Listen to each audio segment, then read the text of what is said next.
Invisibili, quello che sta creando in Italia, il fenomeno che sta creando in Italia, per fortuna, grazie veramente a Paolo che adesso vi racconterà un po' la sua storia. E diciamo,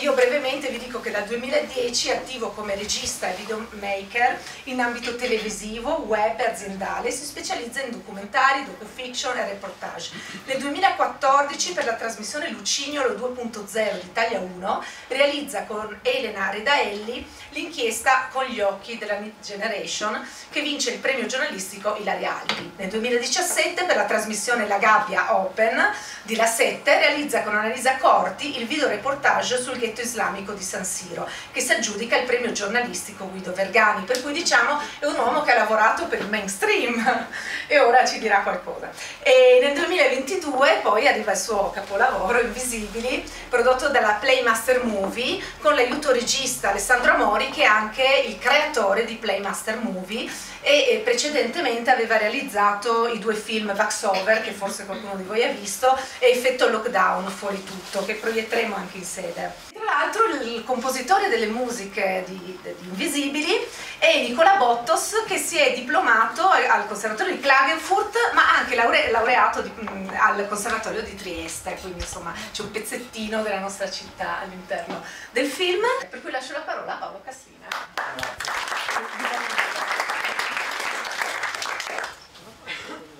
Allora, buonasera a tutti, grazie di essere venuti. Ringrazio Pamela, che veramente è un vulcano e ha organizzato tutta questa proiezione, anche la serata di ieri che abbiamo fatto a Udine e tutte queste iniziative che sta portando avanti. Vi dico quello che sta succedendo adesso col documentario. Io penso di essere tipo la 25esima proiezione a cui partecipo, a cui presiedo, diciamo, da circa 3 mesi. Ce ne sono altre 50 in arrivo, poi ne sono state fatte altre, secondo me arriveremo a quota 100 nel giro tipo di un mese e mezzo. È la prima volta, penso, in Italia che un documentario viene fatto fruire in questo modo, perché viene creato, diciamo, è partito con un crowdfunding, diciamo, che abbiamo recuperato parte delle spese e poi viene reso, diciamo, fruibile a tutti gratuitamente su internet, poi distribuito gratuitamente anche in download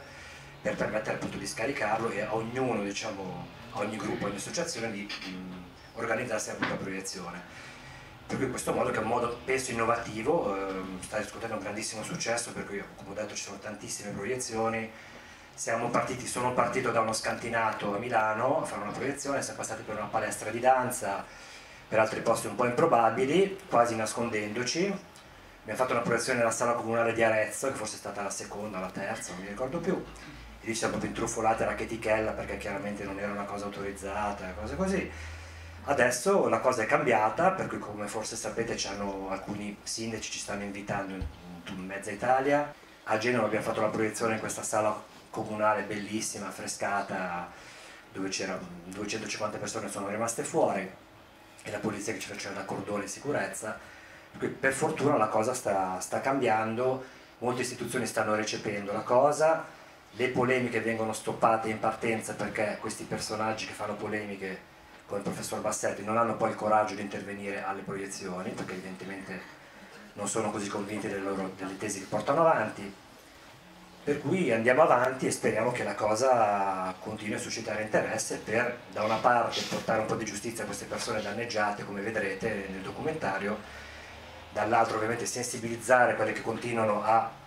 inocularsi queste sostanze, diciamo così, a cuor leggero, per far capire che ci sono dei pericoli in effetti grossi.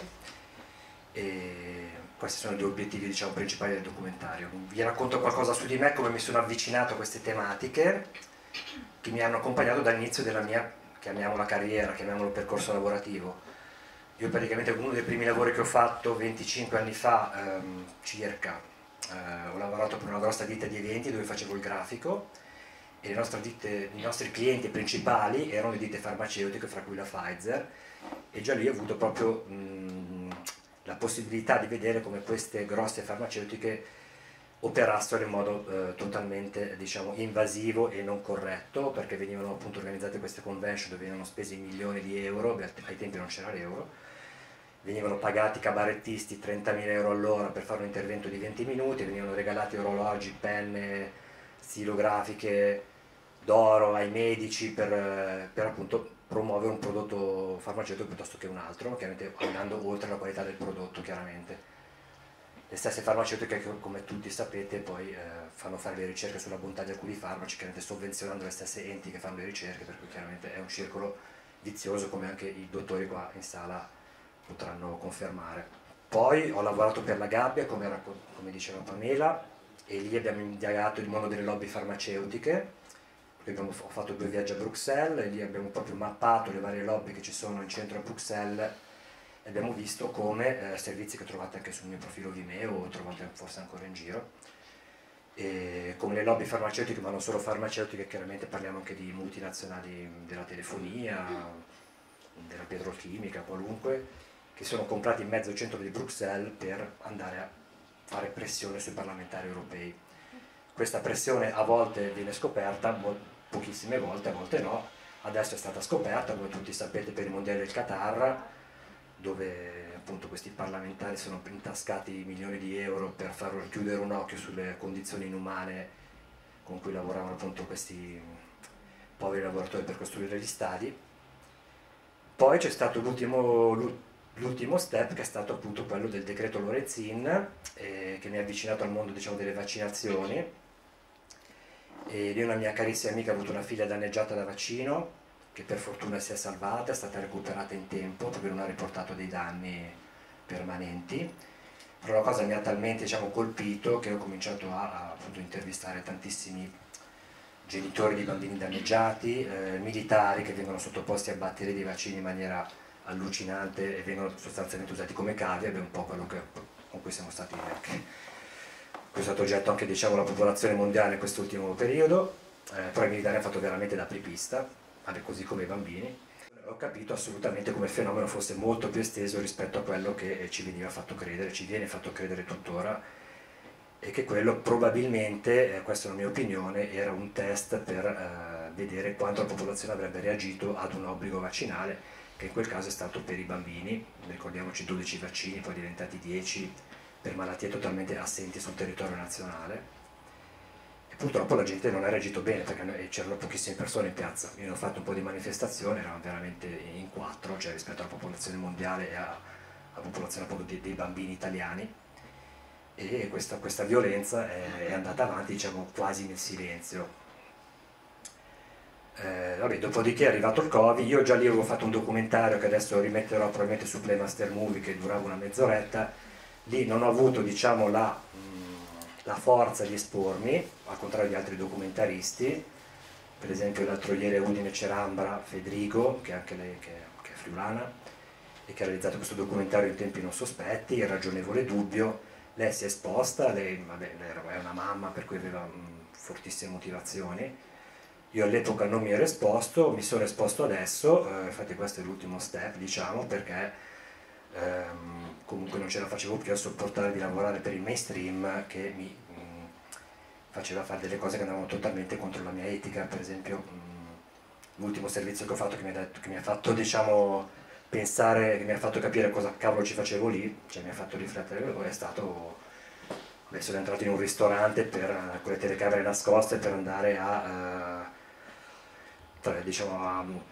intrappolare questi commercianti che non chiedevano il Green Pass, per cui un ristorante di Roma. E io ho detto proprio, io qua non ce la posso più fare, cioè, cercavo sempre di lavorare sotto traccia per portare delle cose chiaramente ai giornalisti e agli autori, ma ovviamente quelli loro non ci sentivano, non ci vedevano, anche loro, devo dire, imprigionati da questa narrazione, perché diciamo che, questa è la mia opinione, che ai vertici ci possono essere delle imposizioni che arrivano alle televisioni. Per quanto riguarda la base, anche loro molte volte sono veramente gente che ignora le cose, gente che si fa intrappolare. Sostanzialmente tutti i giornalisti, o quasi tutti, con cui lavoravo si sono fatti inoculare queste sostanze, in buona fede, diciamo, per cui hanno creduto completamente alla cosa, cioè non sono tutti chiaramente venduti, cioè anche loro sono delle persone normali. È chiaro che anche lì purtroppo poi quando si capisce questa situazione, lì deve scattare qualcosa anche in loro e farli avere delle reazioni, che purtroppo non ci sono veramente in minima parte. Come tutti voi sapete, per esempio Fuori dal Coro, chiaramente è stata una trasmissione che ha portato tanti elementi dei giornalisti di Fuori dal Coro, La Verità, però chiaramente sono poca roba rispetto alla stragrande, diciamo, maggioranza dei media mainstream. per cui mi sono tirato fuori da questa trasmissione, anche se diciamo ero pagato piuttosto bene, perché non era più sostenibile la cosa, e poi dopo un periodo abbastanza diciamo difficile per me ho realizzato questo documentario pensando che appunto lasciando la parola ai danneggiati fosse diciamo una buona idea, ecco, far parlare loro, ecco, piuttosto che magari far parlare personaggi che possono essere tratti in inganno, possono magari esagerare con le cose, far parlare loro, che loro raccontassero la loro storia, secondo me era il modo migliore per far arrivare dei messaggi. Penso che sicuramente bisogna andare avanti nella collaborazione, anche magari riuscendo a limare le proprie posizioni per essere in tanti, perché sicuramente ci saranno altre, chiamiamole, battaglie da affrontare, e vi ringrazio.